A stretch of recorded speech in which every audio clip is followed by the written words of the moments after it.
Monday here on the North Shore Drive podcast, Mike Tomlin spoke at the owners' meetings Sunday. We'll go over what the biggest things he said, including what he said about the quarterback position, what it means for Russell Wilson and Justin Fields, as well as what the Steelers haven't done at center and what they did do in trading away Diontae Johnson. All that and more here from the Pittsburgh Post-Gazette. Chris Carter, Brian Batko. Let's get into it. You are now listening to the North Shore Drive podcast, a show on all things Pittsburgh sports from the writers of the Pittsburgh Post-Gazette, hosted by Christopher Carter.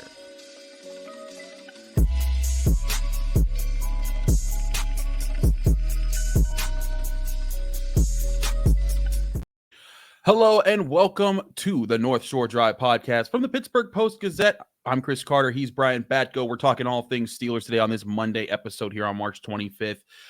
It is time to talk some Steelers here, but first, we got to remind you this show is brought to you by Mike's Beer Bar, the best bar in all of Pittsburgh. When you go to Mike's Beer Bar, they have over 500 different available beers. 300 of those beers are from the local area, and 80 of those local beers are available on tap. They have also over 20 televisions that you can watch whatever game that you want, including if you want to catch some more of the March Madness as that continues with the Sweet 16 coming up this weekend. Mike's Beer Bar is the best place to go for that, and for just a nice night around the town. It's on the North Shore, right across the street from PNC Park on Federal Street. Go check it out today for all the amazing different beer options and for the amazing food options like Steak on a Stone, where you get your choice cut of steak brought to you. And we'll talk more about that later. Brian. I think I'm going to have to get down to Mike's next weekend for the Sweet 16 in the Elite Eight. Yeah. Well, as you can see right now, I'm repping UConn, which I was going to say, Mr. Husky man. I didn't know you were such a big Husky guy. So actually, I grew up hating UConn, especially basketball, because they played against Pitt in the Big East every year. But then my sister-in-law went there and played volleyball. So we kind of became a that's nice. UConn athletics family. Yeah, it's actually a UConn volleyball shirt. But the men's basketball team, the reigning champs, I don't really root for them now, but it's a good time to be a UConn Hoops fan. As we're recording this Sunday night, they're destroying Northwestern. It's like 36-14. So yeah, unless something crazy happens by the time you listen to this, they're going to be back in the Sweet 16. I don't know the last time it wasn't a good time to be a UConn basketball fan, either men's or women's, was destroying everyone at some point in time. But let's get into Steelers talk here, Brian. Now, Mike Tomlin came out and addressed the situation with Justin Fields, with Russell Wilson, and he said, quote unquote, called it pole position that Russell Wilson will be the Steelers starter, but also gave that a caveat to say, hey, this is going to be a competition. Quote, rest assured, when it's time to compete, Justin Fields will be given an opportunity to compete and will allow those guys to sort themselves out. But I thought it was appropriate to describe it in a way that describes it in a term of how we get started. And that to me sounds like, Brian, the plan was always to kind of make it somewhat of a competition, but Russell Wilson is the experienced guy who knows how to work an NFL offense, has been in multiple NFL offenses already. And I think there's a certain standard of leadership that he can bring to a room that doesn't really have a centralized leader that everyone can get behind right now. Yeah, and I think that's maybe partially what, and I'm a little, I don't know if I totally buy the whole idea of, when it's time to compete, Justin will compete. Well, what will that mean? If it's week 4 and Russ is stinking up the joint and you're not moving the ball, then what are you going to have competition in practice? So, I mean, I guess it's somewhat interesting that Tomlin's keeping that door open. Maybe you have to do that to some extent for Justin Fields and in his camp so that they feel like they've got a fighting chance in this thing. But I think it also speaks a little bit to, why Kenny Pitt wanted out swiftly. If you remember, I think it was Tom Pelissero of NFL Network who tweeted and used that same phrase that Tomlin told Pickett Russell Wilson will be in pole position. And, one of the few acknowledgments of it all that we have was Pickett liking that tweet. So my guess is when it got relayed to him that way by Tomlin in an effort to be transparent, as he said, Kenny's probably thinking, I remember the camp of 2022. Mm-hmm. I remember what it was like to see a veteran free agent quarterback signing in quote unquote pole position in Mitch Trubisky. I'd have to go back and look if Tomlin ever used that phrase or if he just woke up one morning and it hit him and he was like, pole position. It's a great way to describe Russell Wilson standing with us right now. I'm going to keep using that. But yeah, I mean, as we know, that year in camp, while Kenny did get some looks with the first team, first in practice and in preseason games, Mitch Trubisky was, his standing wire to wire was starter. I don't believe he worked with the second team even once. So that pole position never changed. He rode the pole the whole time and won the race by quite a few noses. So that's probably where there was a bit of a disconnect with Kenny Pickett. I think his, again, we don't have to keep belaboring this point, but I'll make it because it could apply to Fields too here in this discussion, is just that I think Pickett and those around him probably figured it's not that we don't want to stay and compete for the job.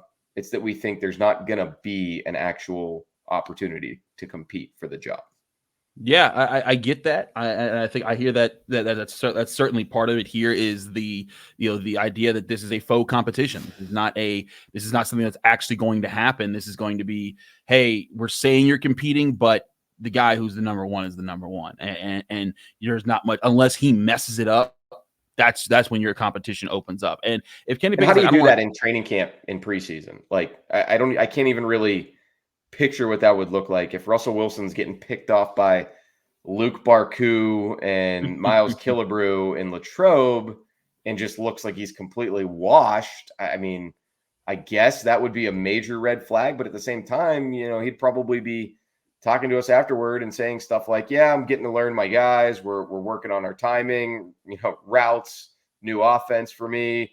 So, sometimes I'm taking chances in here that I wouldn't take in games. So it'd be very difficult, I think, to stage a quarterback competition when you're saying one guy who's got the kind of credibility and resume that Russell Wilson has is in pole position. I think the Justin Fields believers out there in the world, audience, listeners, readers, would much rather Tomlin say no one's in pole position. Russell might get the first reps, but this is going to be an even playing field.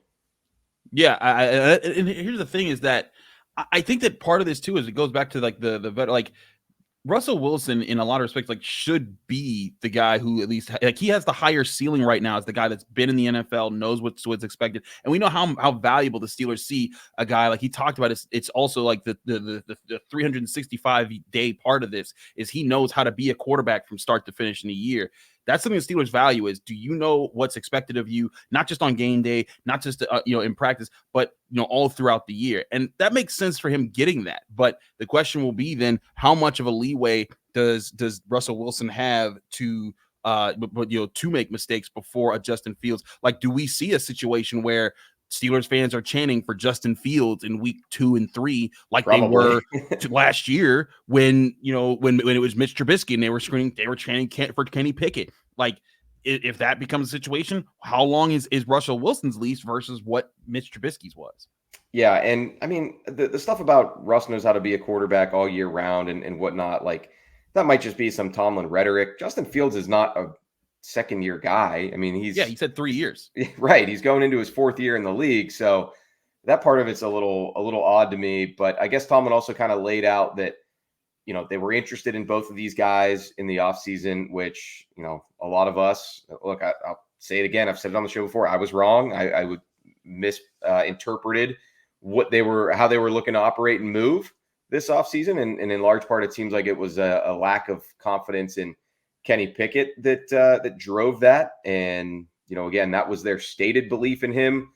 Just a reminder, don't always believe what the Steelers tell you. So I suppose we could use that same logic here for the Russell Justin Fields competition quotes. But yeah, I mean, it's going to be interesting to see. Like, I know 2 years ago, I'm looking this up on the fly. Russell Wilson did not play in preseason with the Broncos. Sean Payton had him play in preseason last year. I'm not sure how many games. He threw 19 passes. That's probably 2 games worth of work, maybe 3 if he just did one series. But that's going to be another, I think, part of the equation here, obviously, is Russ is a guy who also didn't typically play in preseason in Seattle too, I believe, based on my cursory research here, at least not his last year there.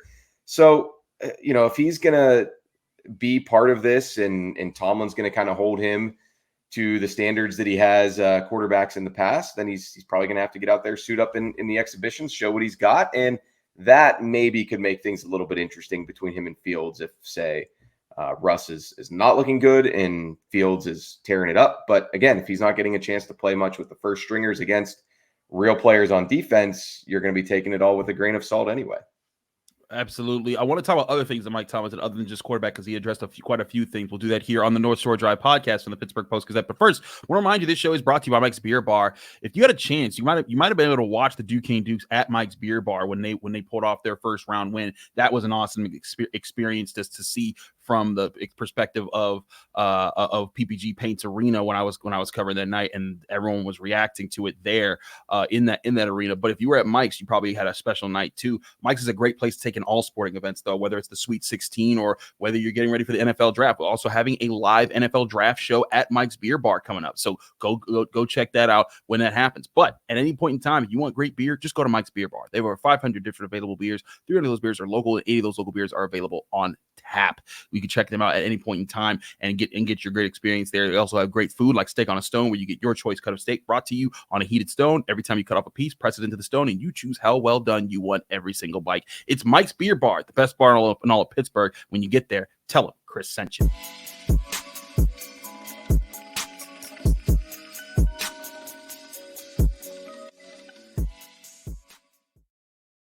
Back here on the North Shore Drive podcast from the Pittsburgh Post-Gazette, Chris Carter, Brian Batko. Brian, let's talk about the center position, because that's one position that Mike Tomlin kind of acknowledges, like, hey, yeah, we got Nate Herbig, but we probably have some work there to do. And you and I have talked about this Nate Herbig situation.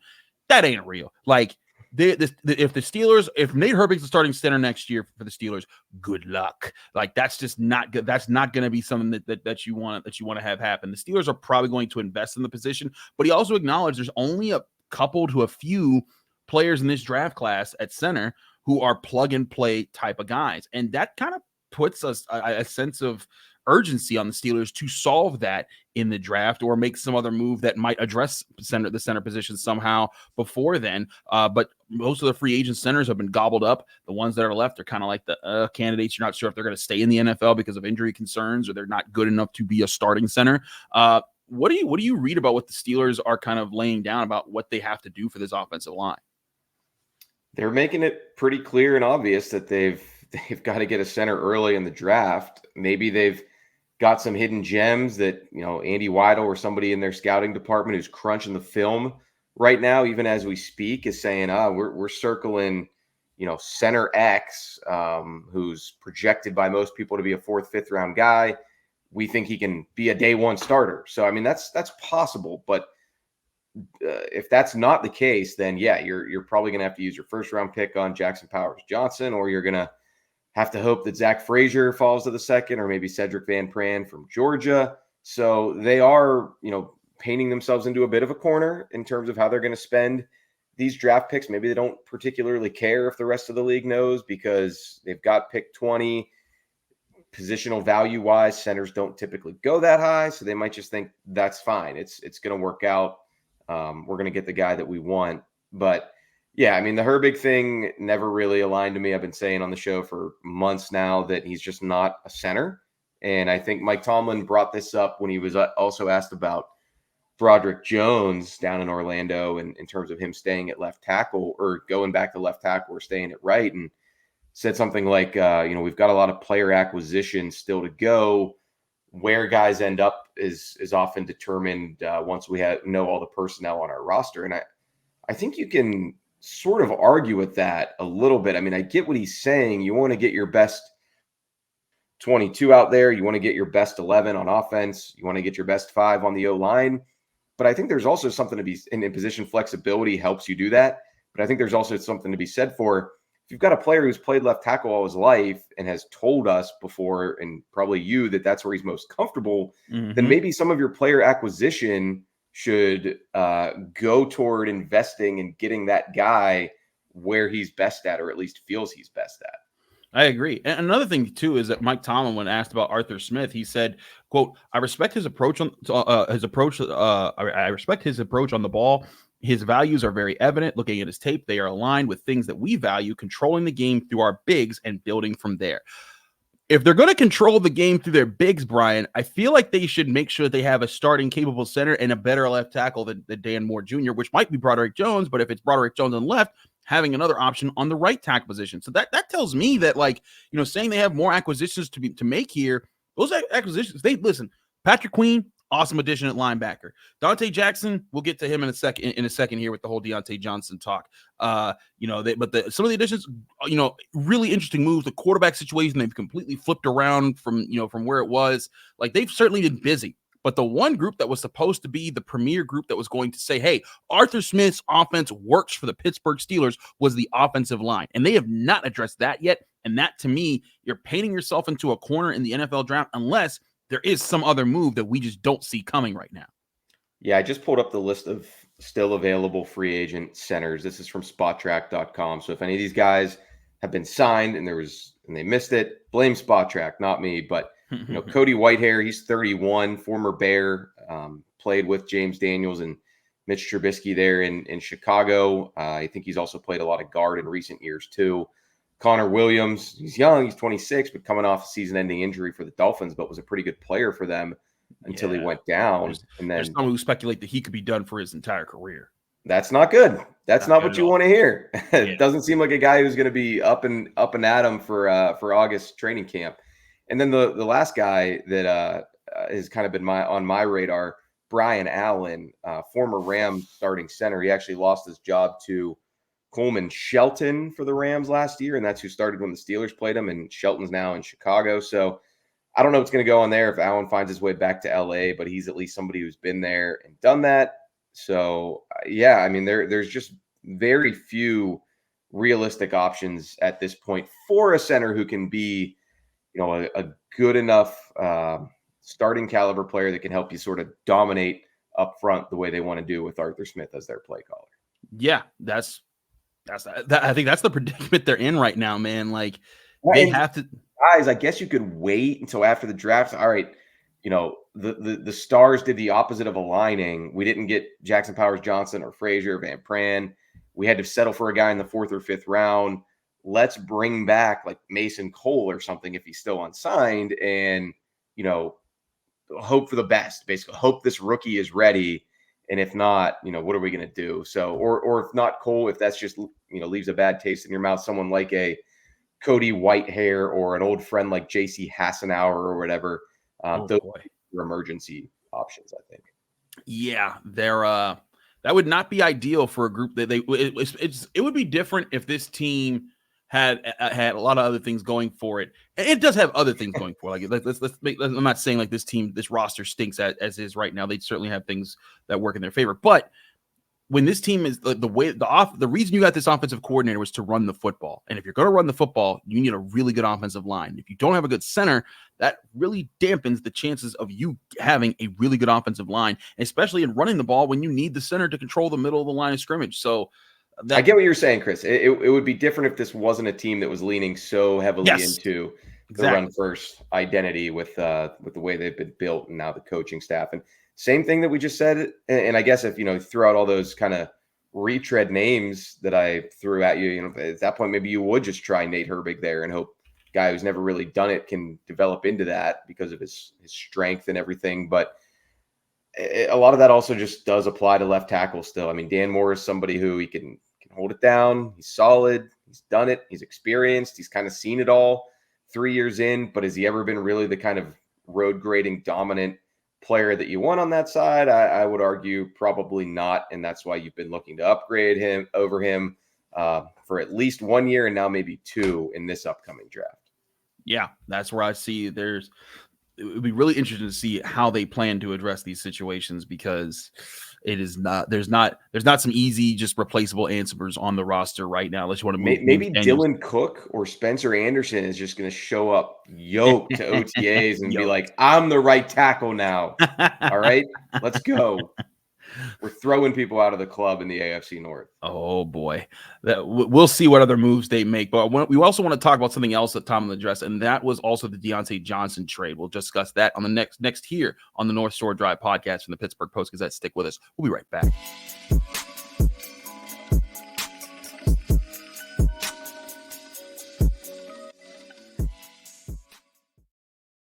We're back here on the North Shore Drive podcast from the Pittsburgh Post-Gazette. Chris Carter, Brian Batko.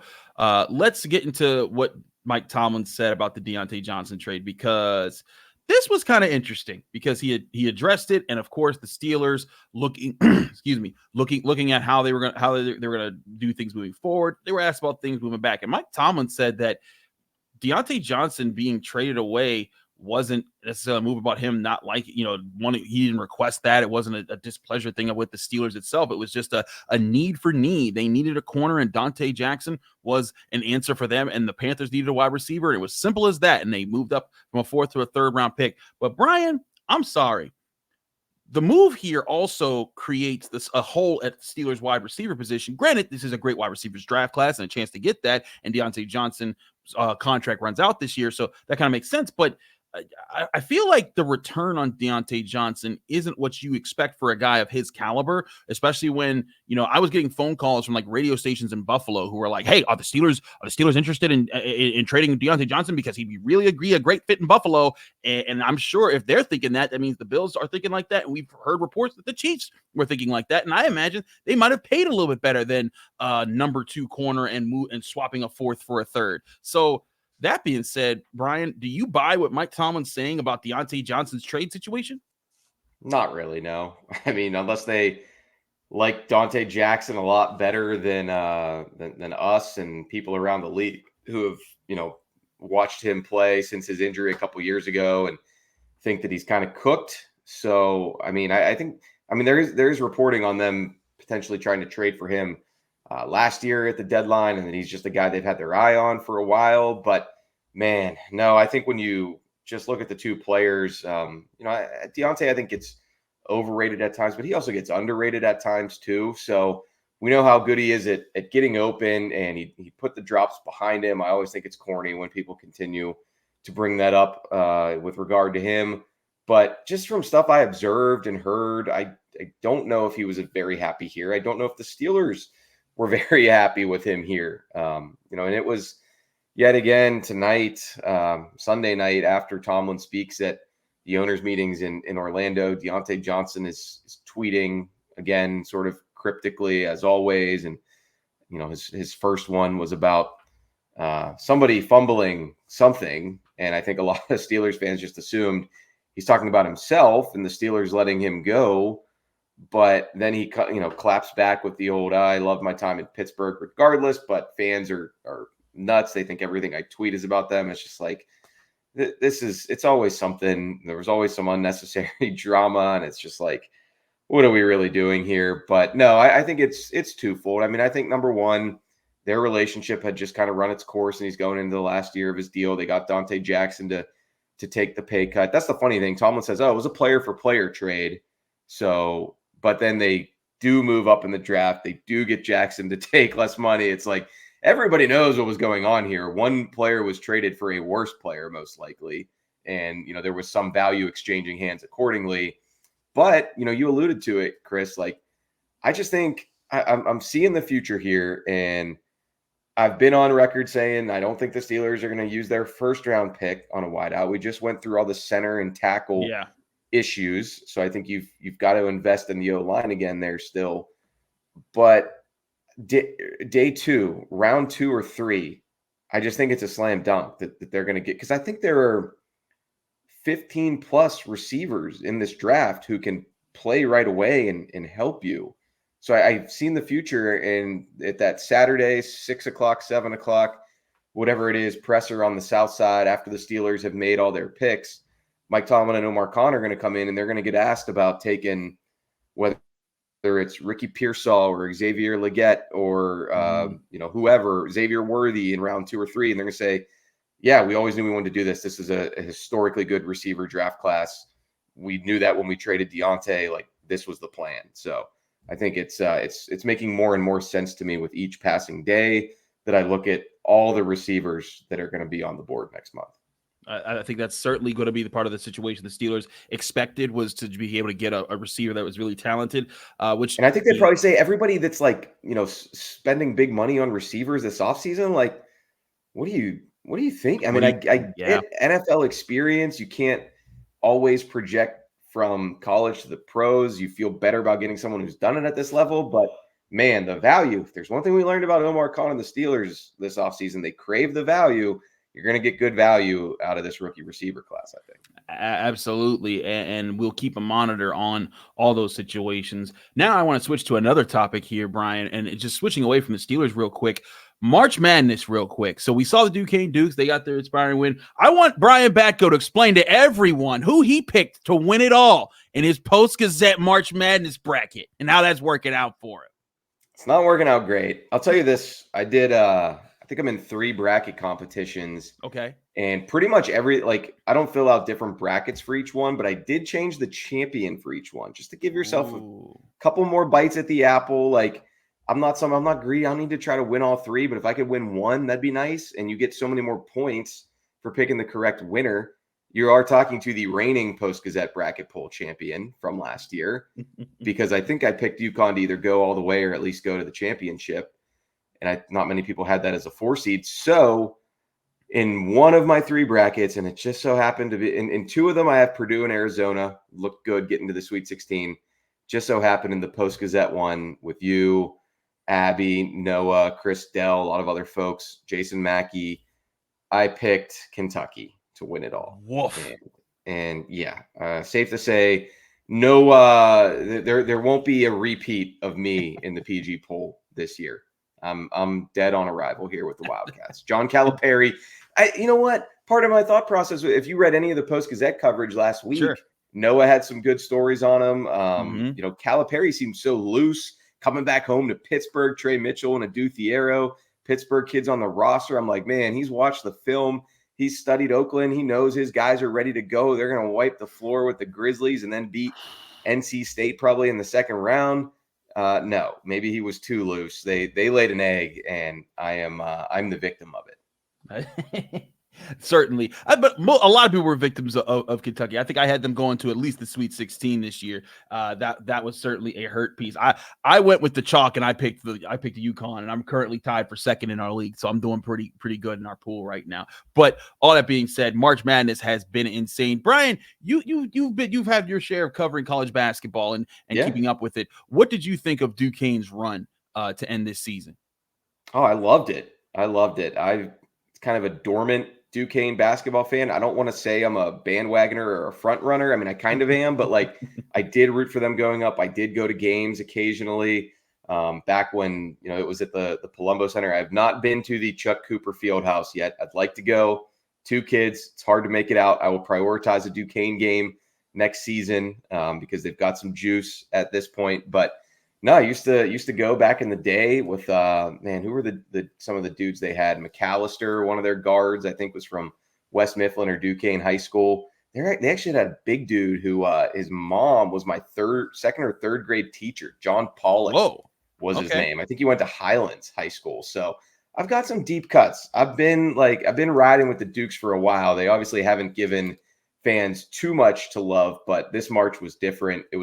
I was locked in on their A10 tournament games, especially the championship, their first round game against BYU. I had prior obligations Saturday night, so I didn't get to see any of the game against Illinois except for the very end. But when I first checked my phone, it was like 30-11. So I was like, I think that's the end of the Cinderella run for them. But it was awesome that it happened. Really cool for Keith Dambrot, who I covered a little bit early in his Duquesne coaching tenure. He was always a straight shooter for sure. I remember I covered a game. They played Dayton in his first or second year, I think, and they got dunked on by Giannis Antetokounmpo's little brother.